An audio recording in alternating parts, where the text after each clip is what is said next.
ছোট্ট বন্ধুরা, school bag আর বইপত্রের চাপে পিষ্ট হচ্ছ। পড়াশোনা ভালো লাগে না, মনে হয় স্কুলে না গেলেই বাঁচি। এই স্বভাবটা রবীন্দ্রনাথেরও ছিল। তোমাদের বয়সে বিশ্বকবি রবীন্দ্রনাথ ঠাকুরও স্কুলে যেতে চাইতেন না। স্কুলের গণ্ডিবদ্ধ জীবন তার ভালো লাগত না।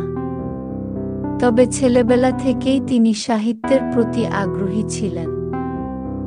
তাদের বাড়িতে জমত সাহিত্য আড্ডা। তখনকার বড় বড় কবি সাহিত্যিকগণ আসত তাদের জোড়াসাঁকুর বাড়িতে। বড়দের আড্ডার এক কোণায় চুপটি করে বসে থেকে তিনি শুনতেন সব।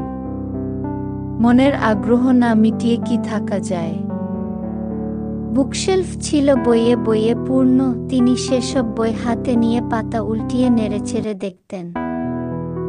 এমনি ভাবেই শিখে ফেলেন দুটি ভাষা, সংস্কৃত ও ইংরেজি।